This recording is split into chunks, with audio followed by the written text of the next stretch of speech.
Hello लोगोफोर, दिनैनि बे गोदान मोनसे भिडिअ नोंथांमोनखौ फिन खनसेबाव बयखौबो बरायहरलायबाय।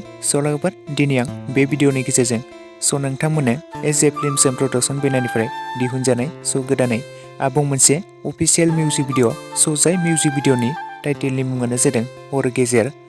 बे हर गेजेर मुंनि आबुं मोनसे अफिसियेल मिउजिक भिडिअआवनो गाहायै फावखौ खालामदों जोंमा लोगोसे जोंथि।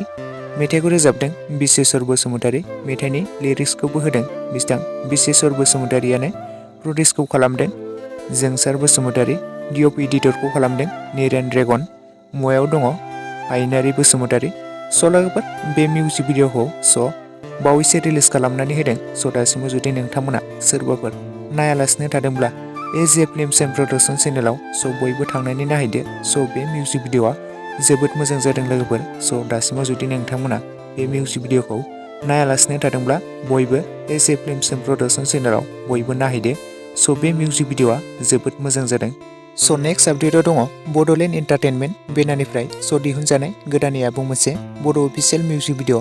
जाय मिउजिक भिडिअनि सायाव आं मैयासो मोनसे भिडिअ लानानै फैदोंमोन। बे मिउजिक भिडिअनि टाइटेलनि मुङानो जादों लनलि लनलि फिलिं।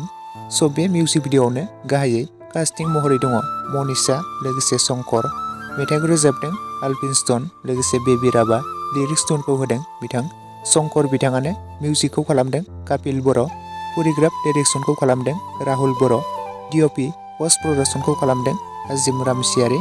लोगोफोर, आं मैया मोनसे भिडिअनि गेजेरजों बुंनानै होखादोंमोन बे मिउजिक भिडिअखौ गाबोन रिलिज खालामनानै होगोन होननानै। फाइनालि दिनै बे मिउजिक भिडिअखौ रिलिज खालामनानै होमारबाय।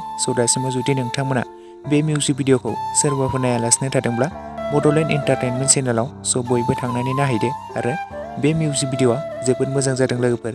बे मिउजिक भिडिअखौ नोंथांमोना जुदि सोरबाफोर नायालासिनो थादोंब्ला बयबो नायहैदो।